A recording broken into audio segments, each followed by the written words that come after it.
Vivo का X300 FE काफी जल्द लॉन्च होने वाला है, बट उसके पहले मैंने सोचा क्यों ना 2025 के बेस्ट कॉम्पैक्ट फोन के बारे में बात किया जाए, which is the Vivo X200 FE। वैसे 6 महीने के मेरे यूज में बहुत सारी चीजें हुई हैं इस फोन के साथ, जैसे शॉर्ट एक्सटेंशन ग्लास में बहुत सारे माइक्रो स्क्रैचेस देखने मिलते हैं। IP69 रेटिंग जो मिलती है जेन्युइनली एक लाइफ सेवर है, क्योंकि बारिश में भी मैंने यूज किया हुआ है इसको, and it survived the rain. Even box के अंदर जो केस मिलता है आपको 6 महीने के यूज के बाद इसमें हल्दी के दाग थोड़े से लग जाते हैं, एंड रेगुलरली कवर को निकालते हो या फिर इसको यूज करते हो, then the cover gets loose. और कुछ इसी तरह एक रियल वर्ल्ड फीडबैक मैं आपको दूंगा Vivo के X200 FE के बारे में। And by the way YouTube application के साथ भी एक इशू हुआ था जो मैं परफॉर्मेंस सेक्शन में आपको बताऊंगा। देखो सबसे पहले स्टार्ट करते हैं बॉडी एंड बिल्ड की बात करके, but before that, hi guys, and Tejas, you watching element and this is the 6 month review of the Vivo X200 FE। Without any further delay, let's get started. देखो 6 महीने use करने के बाद 186 ग्राम का wait and 6.31 inches का जो display है, इस फोन का स्टिल सबसे बड़ा प्लस पॉइंट है। आई मीन जेन्युइनली इसे कहीं पर भी यूज करो, आपके पिंकी फिंगर में कभी पेन नहीं होगा, जो ऐसे बल्कि फोन यूज करने पर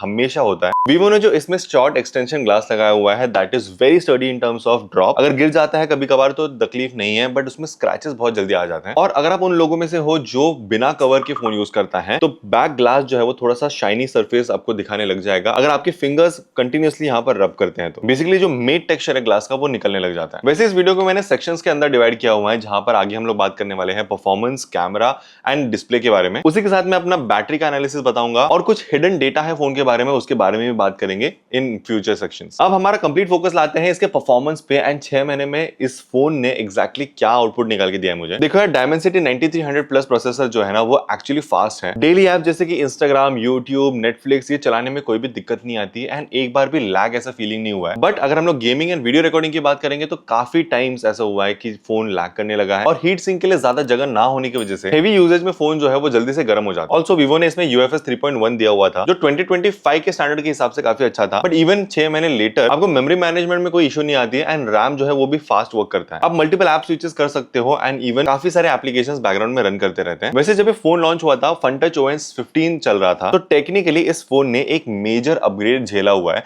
एंड अभी यहाँ पर FunTouch OS 16 रन कर रहा है। देखो डेफिनेटली एनिमेशंस बहुत ज्यादा स्मूथ हो चुके हैं after that upgrade, and even कुछ बेटर AI टूल्स भी आ गए हैं, जैसे कि सर्कल टू सर्च। वेल, जैसे मैंने आपको पहले बताया था, YouTube एप्लीकेशन में भी कुछ इश्यूज फेस किए थे मैंने। कुछ माइनर अपडेट्स एंड फिक्सेस के पहले YouTube एप्लीकेशन में भी बहुत ज्यादा लैग देखने मिलता था। जब भी मैं फास्ट स्क्रॉल करता था, UI लोड होने के लिए थोड़ा सा अटकता था, and there was a visible lag जो आता था, but that problem is fixed now, and अभी बहुत अच्छा चल रहा है YouTube एप्लीकेशन। अब इस फोन से जो मैंने वीडियोस क्लिक किए हुए थे, उसको ट्रांसफर करने के लिए USB 2.0 से मुझे जेन्युइनली 8 से 10 मिनट लग जाते थे, इतना स्लो स्पीड का इसका ट्रांसफर था। तो ये आपके लिए एक ड्रॉबैक रहेगा अगर आपको फाइल्स ट्रांसफर करनी है आपके फोन एंड पीसी के बीच में। वैसे आगे वीडियो में हम एक नाइट फोटोग्राफी इशू के बारे में डिस्कस करेंगे, जिसने जेन्युइनली मुझे बहुत ज्यादा इरिटेट किया था मेरे यूजेज में, बट वो बात करेंगे हम लोग कैमरा सेक्शन में। भाई 2026 के एंड तक एम है हमारा 1 मिलियन करने का, तो सब्सक्राइब तभी करना जब जेन्युइनली आपको इस वीडियो में वैल्यू मिली हो। इंडिया का सबसे रिलायबल टेक पेज बनाना है हमें, जहां पर डिसीजन मेकिंग बहुत ज्यादा मैटर करेगा over gimmicks and hype. Let's talk about the hidden data which you guys must know अगर आप ये फोन खरीदना चाहते हो अभी। नंबर 1, यहाँ पर जो proximity sensor है, जिस वजह से फोन कान पर लगाने के बाद स्क्रीन ऑफ हो जाता है, वो यहाँ पर वर्चुअल है। That means there is no actual sensor जो सेंस करता है डिस्टेंस को, तो it is not always 100% reliable। कभी कभी कॉल चालू होने के बाद भी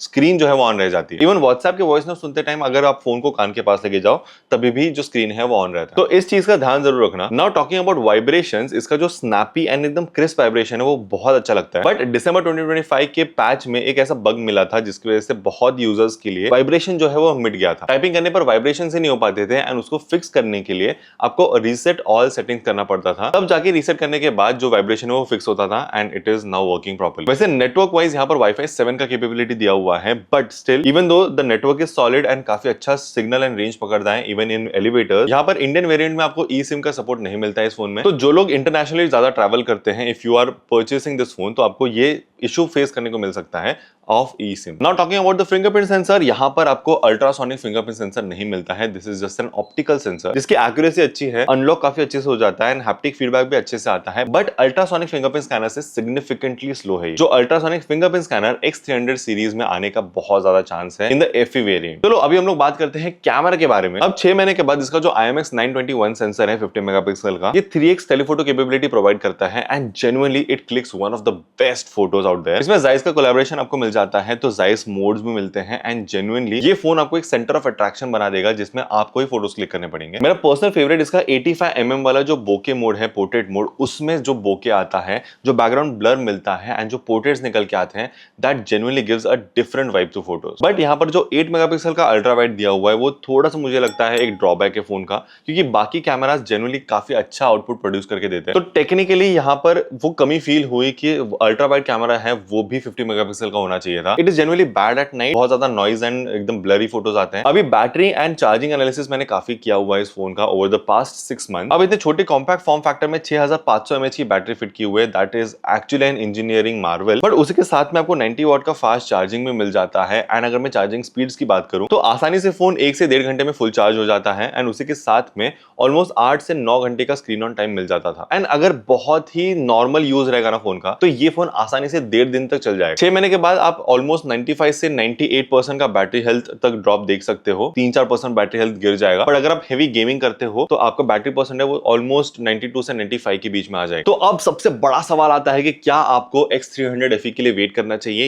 या लेना चाहिए Vivo's X200 FE। तो मार्च में लॉन्च होने वाले X300 FE के अंदर आपको 200 मेगापिक्सल का कैमरा मिलने वाला है विद द जायस कोलैबोरेशन। उसी के साथ में एक अल्ट्रासोनिक फिंगरप्रिंट सेंसर मिलेगा, एक नया चिपसेट मिलेगा स्नैपड्रैगन 8 Gen 5 एंड प्राइस जो है वो 55 से 60,000 के अराउंड एक्सपेक्टेड है, जबकि X200 FE काफी सिग्निफिकेंटली कम प्राइस में मिलने के चांसेस हैं एंड अगर कोई सेल वगैरह आती है तो थोड़ा प्राइस ड्रॉप भी देखने मिलेगा। वैसे तो X300 FE में ऑलमोस्ट 90 वॉट का चार्जिंग एंड 40 वॉट का वायरलेस चार्जिंग आपको मिलता है, जहां पर यहाँ पे USB 2.0 है, उसमें USB 3.2 मिलने वाला है, तो वो भी फास्ट कनेक्शन आपको मिलेगा। और ऐसा कहा जा रहा है कि 6500 mAh बैटरी की जगह पर 7000 mAh की बैटरी मिल जाएगी इन X300 FE। अब टेक्निकली देखा जाए तो जेन्युइनली एक अच्छा अपग्रेड है X300 FE। तो अनलेस आपको पैसे बचाकर एक चीपर प्राइस में एक वैल्यू फॉर मनी फोन लेना है तो X200 FE ले सकते हो। But if you don't have a budget constraint and आपको बेस्ट टू बेस्ट स्पेसिफिकेशन के साथ एक कॉम्पैक्ट फोन चाहिए, देन X300 FE के लिए वेट करना बहुत सही रहेगा। अगर प्रोज एंड कॉन्स की बात करें, best size, good battery, good portrait photos and एक अप्रिशिएबल बिल्ड क्वालिटी आपको मिलती है X200 FE में। बट अगर हम लोग कॉन्स की बात करें जो इस फोन में कमियां हैं, तो अल्ट्रा वाइड कैमरा यहाँ पर वीक है, USB 2.0 मिलता है जो ट्रांसफर स्पीड बहुत स्लो कर देता है, प्रॉक्सिमिटी सेंसर आपको नहीं मिलता है जो डे टू डे बेसिस में आपको थोड़ा सा दिक्कत देगा, एंड वायरलेस चार्जिंग नहीं है जो एज सच एक कॉन नहीं है for most of the people, but जिनके लिए जेन्युइनली इट मैटर्स, तो यहाँ पर वायरलेस चार्जिंग आपको नहीं मिलती। तो अगर समराइज करके बोलो तो this is a 9 on 10 phone for normal people, but अगर आप एक पावर यूजर हो जिसको गेमिंग एंड थोड़ा सा हेवी यूजेज आपका होता है, then it is a 7 on 10। बाकी तुम लोग मुझे बताओ तुम्हारा प्रेफरेंस क्या है अबाउट द X200 FE। वैसे तो मेरे हिसाब से I genuinely love the experience by using this phone, but अगर X300 FE में चीजें सॉल्व हो रही हैं, then that is where my eye will be. Anyways, this is me Tejas signing off, you watching element tech and I will catch you in the next one. Bye.